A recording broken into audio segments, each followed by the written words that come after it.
Oi, um feliz sábado a vocês. Deixa antes de eu começar aqui entender uma coisa. Eu não sei qual o costume da igreja, mas o culto costuma acabar às 11h30, é isso? Não? 11h30 não é 11h30 que acaba? Só para eu saber, porque assim, se for acabar às 11h30, a gente faz uma oração aqui agora e tá tudo amém, vamos embora. Mas se vocês disserem para mim que às 11h30 vocês vão ficar sentadinhos, ninguém vai levantar e vai embora e tal, aí eu começo a pregar tranquilamente. Mas se alguém precisar também, tiver algum compromisso, fique à vontade. Não precisa nem me avisar que vai embora, pode sair, né? Mas eu ficaria muito feliz se você ficasse conosco. Eu quero convidar você a abrir a sua Bíblia no livro, ou melhor, no Evangelho de Lucas. Lucas, capítulo 19. Enquanto você encontra aí, vou me apresentar mais uma vez. Meu nome é Elias, e talvez você esteja olhando aí de onde vem, para onde vai, o que faz na terra. Meu nome é Elias, eu sou professor e gosto muito de pregar, cantar e tocar. Uma experiência nova essa de pregar, cantar e tocar, né? É tudo muito novo para mim ainda. Mas, pela graça de Deus, trabalho do Espírito Santo, Ele conduz todas as coisas. E só para motivar você, que talvez fique assim, nossa, um dia eu queria fazer isso também. Assim, eu nunca fiz aula de violão, né? Então, assim, é só ali, decorando os negócios, fazendo, treinando, dá certo, tá vendo? O Espírito Santo capacita você também, assim como me capacitou. E eu estou bem feliz hoje, por quê? Porque hoje está calor. Hoje está calor. A última vez que eu estive aqui nessa igreja pregando, eu lembro que estava muito frio. Foi um domingo à noite. Tem alguém que estava naquele domingo aqui? Quantos estavam? Ok, ó, todo o restante ou é visita ou faltou naquele dia, né? Então vamos fazer um teste aqui, a prova real. Quantos são visita hoje nesse sábado de manhã? Levanta a mão aí para eu saber. Tá vendo? Então muita gente faltou aquele dia, tá? Tô de olho em você. Vem à igreja. Você que é visita, seja muito bem-vindo ao nosso meio. Aqui é a casa de Deus e você faz parte dessa família. Você é filho de Deus e nós estamos muito felizes que você está aqui. Então, vamos fazer a nossa leitura. Lucas, capítulo 19. Antes de fazer a leitura, eu quero mais uma vez pedir para, assim como você está, fechar os seus olhos para a gente pedir mais uma vez a unção do Espírito Santo.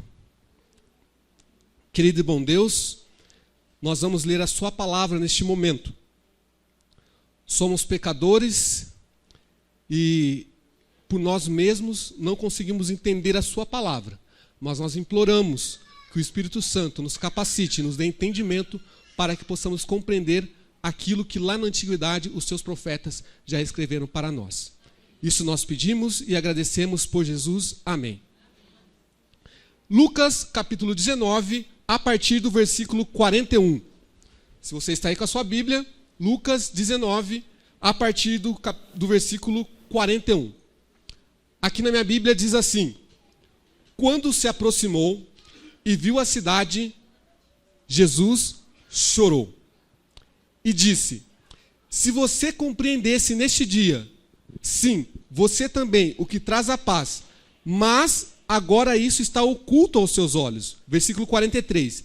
Virão dias em que os seus inimigos construirão trincheiras contra você e rodearão e cercarão todos os lados. Versículo 44. Também a lançarão por terra, você e seus filhos. Não deixarão pedra sobre pedra, porque você não reconheceu a oportunidade que Deus lhe concedeu.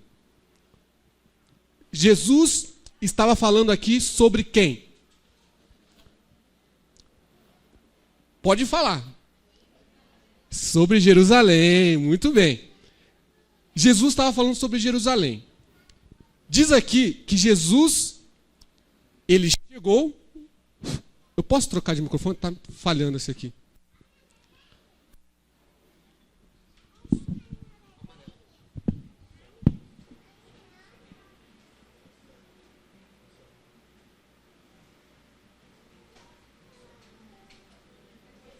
Vou pegar o... Funcionou.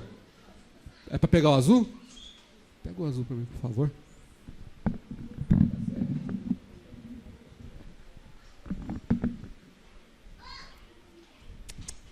Ok. Diz que Jesus, ele entrou na cidade e chorou.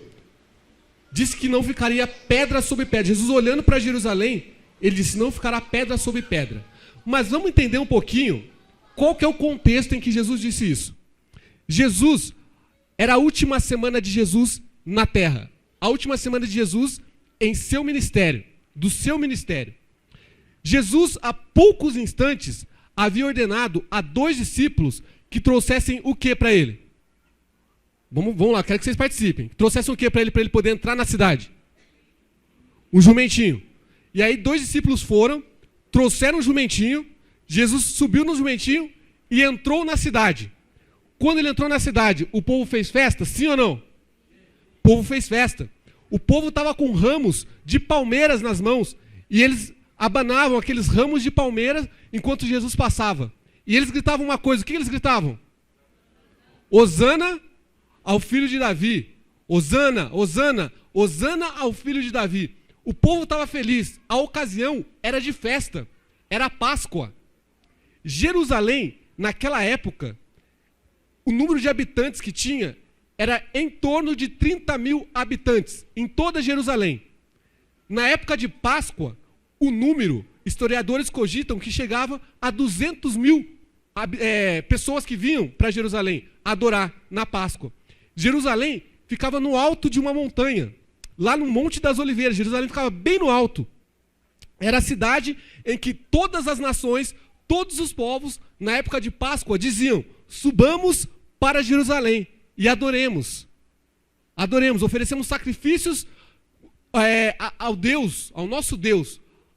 Então, Jerusalém era a cidade mais conhecida naquela época.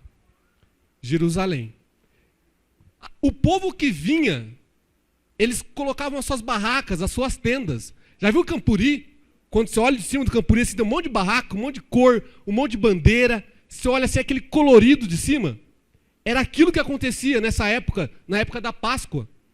As comunidades que vinham inteiras para adorar em Jerusalém, vinham com suas barracas, com toda a sua família, filho, neto, bisneto, vinha avó, vinha tio, vinha avô, vinha todo mundo adorar em Jerusalém. E ali eles armavam as suas tendas. E cada tenda de uma cor, ficava aquele colorido. Naquela época era muito barulho, mas ninguém se importava, porque era época de festa. Nenhum filho de Israel, naquele momento, ficaria triste. Eles simplesmente esqueciam todos os seus problemas. E diante de tudo isso, Jesus olhou para Jerusalém e fez o quê? Chorou. Não parece meio contraditório isso? No momento de festa, de alegria, de libertação, Jesus ele chega em Jerusalém, olha toda aquela festa, vê o povo trazendo sacrifícios e diante daquilo, Jesus chorou. Jesus não só chorou, mas ele disse que tudo aquilo ali não ficaria pedra sobre pedra. E Jesus estava falando, olhando para o templo. Imagina um templo magnífico. A parte de fora, de mármore, branco. As copas de cima do templo, ouro puro. Que quando o sol batia e refletia naquele ouro, que refletia no mármore branco, era uma luz esplendorosa. E Jesus olha para aquilo, chora. Por que Jesus chorou? Nós vamos entender um pouquinho isso nesta manhã. Jesus, olhando para aquele cenário, ele começou a imaginar algumas coisas. Um tempo antes, 900 anos antes de Jerusalém ser o que era naquele momento, o que era Jerusalém? Jerusalém era nada mais que uma pequena cidade. Uma cidade em que as pessoas adoravam ali, não era muito conhecida, não era nem a capital, mas ela existia. A Bíblia diz de uma cidade antiga em que um rei era Melquisedeque. Melquisedeque diz assim que ele era rei de Salém. E qual que era o nome de Jerusalém antes de ser Jerusalém? Salém. Então, Melquisedeque, há muito tempo atrás, foi rei de Salém, de uma pequena cidade. 900 anos depois, Salomão constrói, então, o templo na cidade de Jerusalém. Na cidade de Jerusalém. E Jerusalém, então, primeiramente capital política, e agora com a construção do templo, a capital religiosa. Religiosa. Depois da construção do templo de Salomão. Jerusalém, ela não é tão nova assim. A primeira vez que aparece o nome Jerusalém na Bíblia é em Josué, capítulo 10, por ocasião da conquista da cidade de Jerusalém pelo rei Davi. Mas só depois de muito tempo que foi construído o templo por Salomão. Depois de tudo isso que aconteceu, Salomão construiu o templo. Por que o templo era tão esplendoroso? Qual que era o objetivo do templo? Jerusalém, ela foi construída para ser o quê? Jerusalém foi construída para ser um exemplo. O templo era magnífico daquela forma, porque Deus queria que Jerusalém fosse um exemplo. Deus queria que todos olhassem para Jerusalém e dissessem: que cidade maravilhosa, por que aquele povo é tão próspero? O que acontece com eles? Vamos e vejamos o que está acontecendo em Jerusalém. Esse era o plano de Deus para Jerusalém. Jerusalém passou muito pouco em sua história perto de alcançar esse objetivo.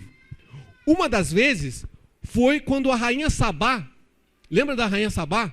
Ela foi visitar Jerusalém. E quando ela chegou em Jerusalém, o que Salomão fez?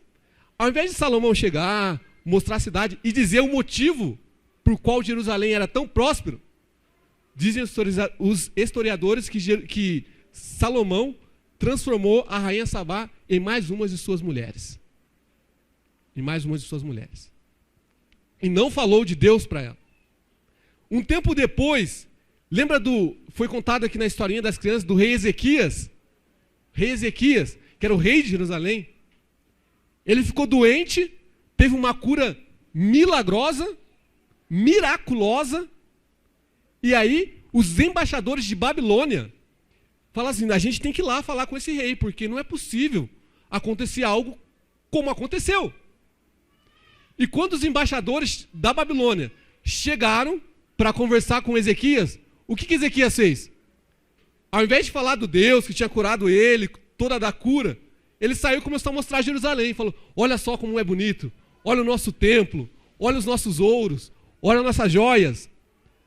Tempo depois, o que aconteceu? Os babilônios vieram e tomaram tudo e levaram embora. Saquearam Jerusalém. O plano de Deus era que Jerusalém fosse o seu exemplo, para que as pessoas olhassem para Jerusalém e vissem a magnitude não de uma cidade, mas de um Deus. Jerusalém estava em cima de um monte. E qual que era esse monte? Eu falei aqui no começo, Monte das Oliveiras. E ali, de frente, um pouco mais à frente, havia um outro monte, que chamava-se Monte Moriá. O que aconteceu ali no Monte Moriá? Vocês lembram? Abraão oferece o seu filho Isaque em sacrifício. Em sacrifício. Só que isso foi antes de Jerusalém. Antes de existir toda aquela Jerusalém, Abraão já estava oferecendo naquele lugar que hoje era Jerusalém. Abraão já havia oferecido o seu filho ali em sacrifício. Nós sabemos a história. Sabemos que Deus não permitiu que acontecesse aquilo, que era apenas uma prova de fé. Ou seja, alguns anos antes, aquele lugar onde estava Jerusalém já havia sido um local de provas. Deus já havia se manifestado naquele mesmo local onde estava Jerusalém. Agora você consegue imaginar Abraão subir no monte, onde logo mais estaria Jerusalém, e Abraão não sabia disso. Ele sobe naquele monte com seu filho, aproximadamente 16, 17 anos, no vigor da sua força, sobem os dois. Isaac olha para Abraão: pai, eu estou acostumado a fazer sacrifício com o senhor, e eu sei que tem que ter fogo, a gente tem um fogo aqui. Tem que ter o cutelo para matar o cordeiro. Mas cadê o cordeiro? Abraão olha e diz assim: Deus proverá. Só que quando ele diz isso, eles continuam a caminhada. E quando eles chegam no momento, Abraão tem que revelar para o filho que não tem cordeiro, que o cordeiro é ele. E agora Abraão olha nos olhos de Isaac e diz assim: meu filho, você é o cordeiro. Sabe o que Isaac faz? Isaac não faz nada, só diz: amém, meu pai. Se é assim a vontade de Deus, é assim que eu vou fazer. E aí eu fico pensando, será que eu, como filho, nas coisas mais simples de casa, obedeço e me submeto à vontade de meu pai, como Isaac submeteu à vontade do pai dele? Que educação será que os nossos filhos, no caso os filhos de vocês, que eu não tenho filho, estão recebendo? Será que hoje eu posso dizer para o filho assim: olha, não faça isso porque eu sou teu pai e estou dizendo que isso é ruim, ou faça isso porque isso é bom? Será que o filho olha e fala: ok, meu pai, eu vou fazer? E sabe por que Isaac fez aquilo? Porque Isaac estava acostumado a fazer sacrifício com Abraão. Isaac conhecia o seu pai, conhecia a espiritualidade do seu pai, e é por isso que naquele momento ele não duvidou do seu pai. Abraão, por dizer na linguagem coloquial, ele tinha moral para pedir aquilo para o filho. E quando ele pede, o filho simplesmente obedece. E agora, anos depois, naquele mesmo local, Jesus está ali. E ele olha talvez para aquele monte e sabe que a menos de uma semana não será Isaac que estará ali, mas será ele que será oferecido em sacrifício vivo. Jesus, ele olha e ele sabe que alguns anos antes, Deus já havia mostrado para o povo como seria. E sabe o que João diz, nas palavras do próprio Jesus, a respeito desse momento de Isaac e de Abraão? Se você correr um pouquinho a sua Bíblia para frente, em João capítulo 8, veja o que está escrito aí em João capítulo 8, versículo 56. João 8, versículo 56. Jesus dizendo a respeito da ocasião do sacrifício de Isaac. João dizendo o que Cristo disse a respeito desse momento. João disse o seguinte: Abraão, pai de vocês, regozijou-se porque veria o meu dia. Ele o viu e alegrou-se. Sabe o que ele está dizendo aqui? Ele está dizendo que naquele momento, Abraão pôde, os olhos da fé de Abraão foram abertos e Abraão pôde contemplar em sua plenitude como seria o sacrifício de Cristo. Naquele momento foi permitido a Abraão conhecer em sua plenitude o plano da redenção. Abraão pôde ver o dia em que Cristo morreria. O dia em que Cristo morreria. E você sabe que eu vou dizer algo para você agora que vai espantar você. Mas eu vou dizer e vou explicar o porquê. Jesus devia que morrer, tinha que morrer, porque só há salvação se há derramamento de sangue. Mas o sacrifício de Cristo não precisaria ter sido tão cruel como foi. Cristo não precisaria ter morrido numa cruz como morreu. Cristo não precisaria ter sido cuspido, chutado, maltratado. Cristo não precisaria ter sido vendido por algumas poucas moedas de prata para ser entregue à prisão. E como eu sei disso? Porque a Bíblia me diz. A Bíblia diz que Abraão viu naquele dia como deveria ser o quê? O sacrifício de Cristo. O povo de Jerusalém era para ter sido preparado para que naquele dia Jesus caminhasse sozinho e voluntariamente ao altar de sacrifício. Quem seguraria o cutelo? talvez o pai, como no caso de Abraão. E ali naquele momento, Jesus seria oferecido em sacrifício e o povo estaria em sentimento de gratidão, em sentimento de perdão, em sentimento de renovação, em sentimento de esperança, e não de ódio, raiva, ira, como foi. Mas Satanás se aproveitou daquele momento para fazer com que Cristo desistisse. Desde o começo, Satanás tentou fazer com que Cristo desistisse. Satanás tentou impedir o nascimento de Cristo, lá em Belém, com a matança dos bebês. Satanás tentou desistir de Cristo fazer esse sacrifício quando colocou todos os líderes em oposição a Jesus em seu ministério. Satanás tentou fazer Cristo desistir no Getsêmani. E o último grito de desespero de Satanás para que Jesus desistisse desse momento foi na cruz do Calvário. Ele tentou tornar aquele momento de sacrifício o mais cruel possível. Mas Cristo não desistiu. Porque Cristo ama Jerusalém. E naquele momento, Cristo ele olha para todo aquele povo e ele chora, porque ele vê uma Jerusalém que não é a Jerusalém dos sonhos, é a Jerusalém real. Cristo esperava encontrar uma Jerusalém que estivesse com o coração aberto, mas a própria palavra diz que Cristo veio para o que eram os seus, e os seus não o receberam. Jesus, quando ele olha para Jerusalém, quando ele olha para todo aquele povo, mais de 200 mil pessoas, adoradores, ele olha e ele sabe que em alguns instantes, aqueles mesmos que estavam gritando Hosanas ao filho de Davi, estariam gritando, crucifica-o. Cristo ele olha para Jerusalém e vê que aqueles mesmos que estavam abanando palmas, iriam gritar, solte Barrabás. Queremos Barrabás.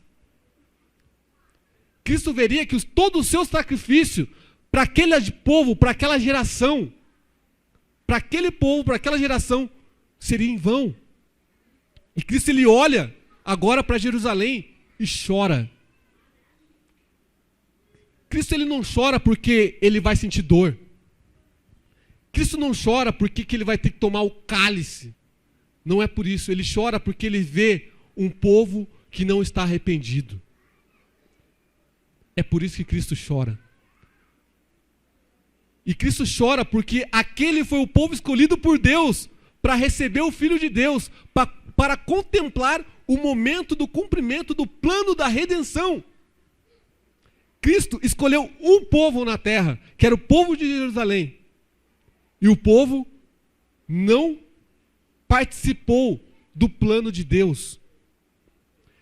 Naquele momento, era para todo o povo de Jerusalém olhar para Jesus e todo o povo dizer, este é o Filho de Deus, esse é o Cordeiro que tira o pecado do mundo. E agora imagine todo aquele povo, não oferecendo sacrifícios, mas observando o momento em que Jesus caminha para o altar de sacrifício. E ali voluntariamente se deita sobre o altar e com mãos invisíveis do Pai, ele oferece a sua vida em sacrifício vivo. E todos olhando para aquele momento, sabendo que depois de alguns instantes, todos eles poderiam contemplar e gozar de uma eternidade com Cristo. Cristo olha para Jerusalém e vê que aquele momento não irá se cumprir naquele instante. E Cristo chora. E aí eu pergunto para você, os planos de Deus podem ser frustrados? E aí você pensa assim, bom, diante de todo esse cenário que você disse, o plano de Deus foi frustrado. Jesus ele chora porque ele teve um plano idealizado e aquele plano não aconteceu. Mas deixa eu dizer algo para você, o plano de Deus não pode ser frustrado. E Cristo, sim, cumpre o plano dele. E diz a Bíblia que Jesus vai voltar um dia. E deixa eu ler um versículo com vocês. Vá lá para Apocalipse 21. Apocalipse 21.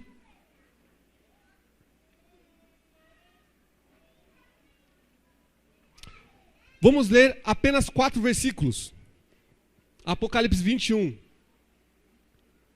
os primeiros 4 versículos. Eu vou ler primeiro os 2, depois eu leio os 2 restantes. Aqui diz assim: então viu o quê? E nova terra. Pois o primeiro céu e a primeira terra tinham passado, e o mar já não existia. Vi a cidade santa, o quê? Que descia dos céus da parte de Deus, preparada como uma noiva adornada para o seu marido. João diz aqui, João em visão, ele diz assim: eu vi um novo céu, eu vi uma nova terra. Tudo era novo. Tinha um novo céu, tinha uma nova terra, e ele diz assim: o mar já não existia. E tem muita gente que fala assim: ué, quer dizer que no céu não vai ter mar? Não vai ter água? Sabe por que João disse que o mar não existia? Quando João teve essa visão, sabe onde João estava? Na ilha de Pátimos. Ele estava preso na ilha de Pátimos. E na ilha de Pátimos, João só tinha o que à sua frente? O mar. Ele olhava e não via a terra do outro lado. Ele não via além do mar. Ele não via além do rio. Ele só via água. E ele diz assim: então, naquele dia, eu vi um novo céu. Eu vi uma nova terra. O mar já não existia mais à minha frente. Tudo se fez novo.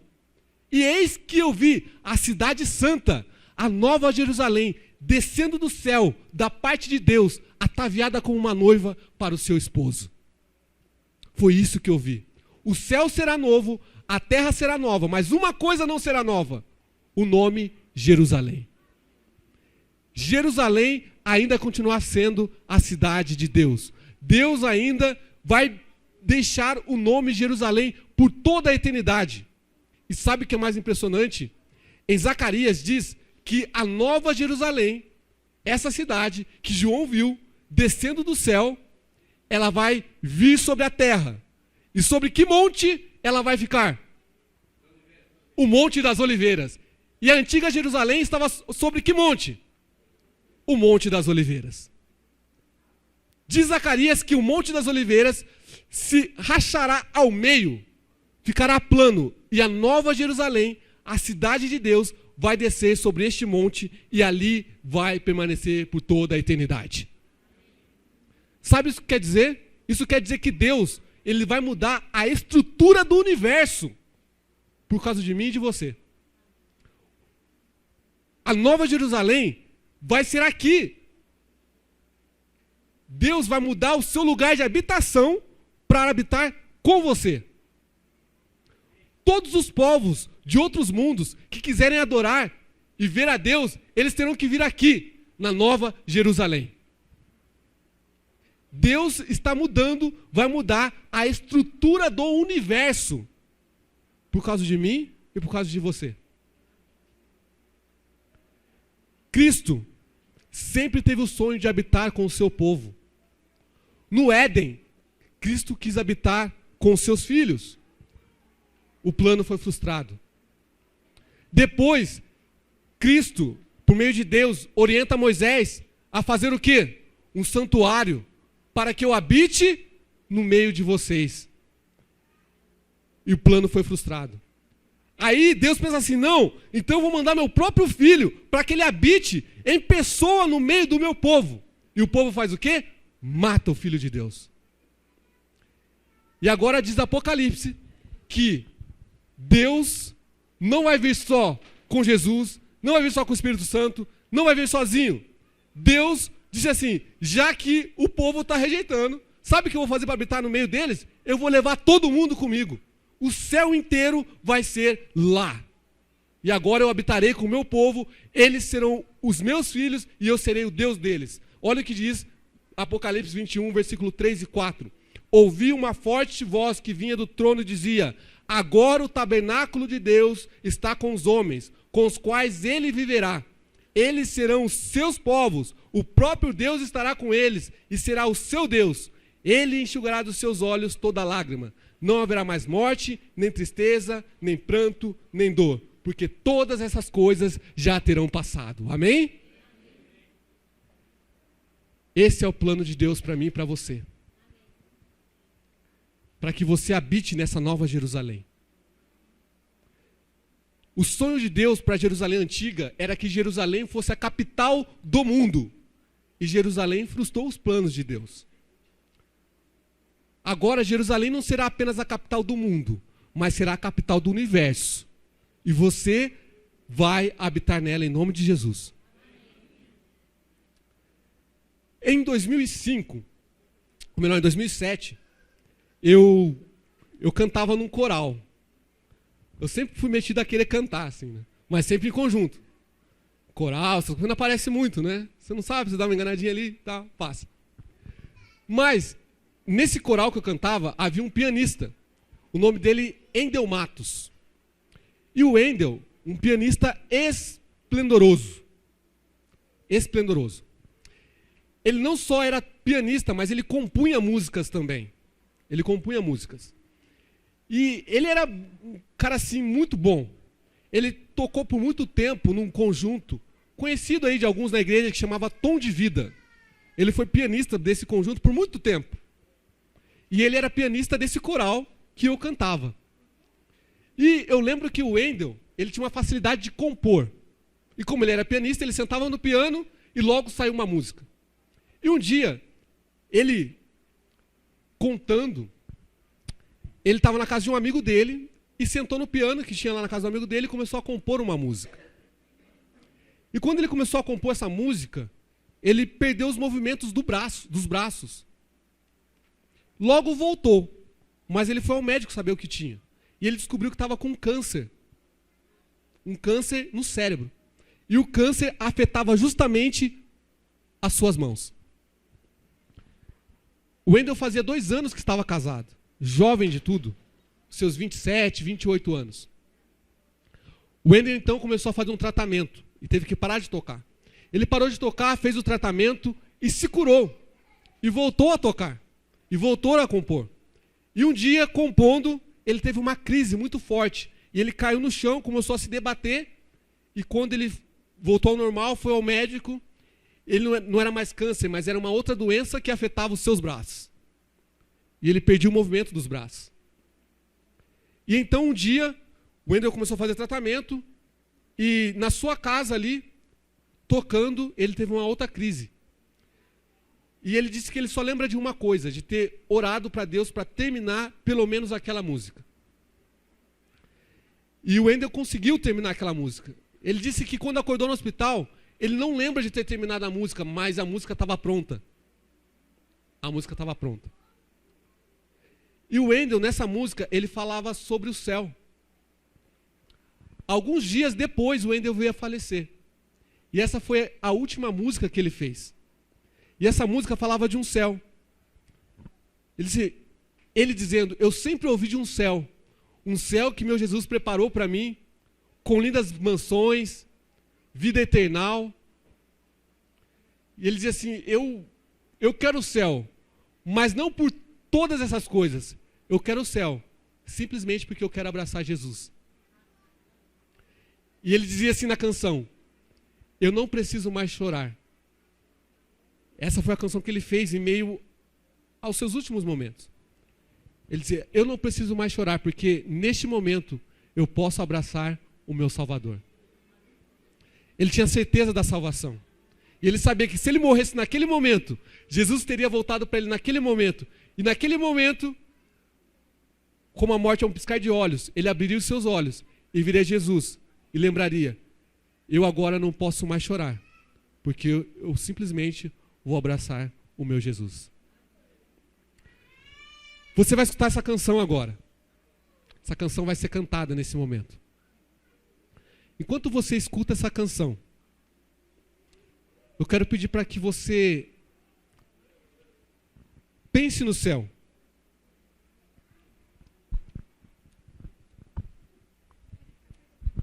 Pense no céu.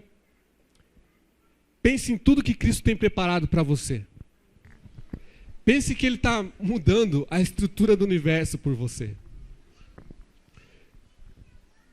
A pergunta agora não é se Jerusalém vai existir ou não. A pergunta é, eu vou fazer parte da nova Jerusalém?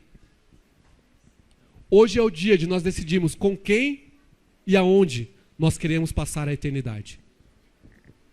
Pense numa pessoa que você quer passar a eternidade com ela. Enquanto a Jaine canta, faça essa oração. Peça a Deus para que Ele coloque no seu coração esse desejo de estar neste lugar, a Nova Jerusalém. Ele que estava sentado no trono disse: estou fazendo novas todas as coisas. E acrescentou: escreva isto, pois essas palavras são verdadeiras e dignas de confiança. Disse-me ainda: está feito. Eu sou o Alfa e o Ômega, o princípio e o fim. A quem tiver sede, darei de beber gratuitamente da fonte da água da vida. O vencedor herdará tudo isso. Eu serei o seu Deus e ele será o meu filho. Que essa promessa possa se cumprir em minha e em sua vida. Vamos orar?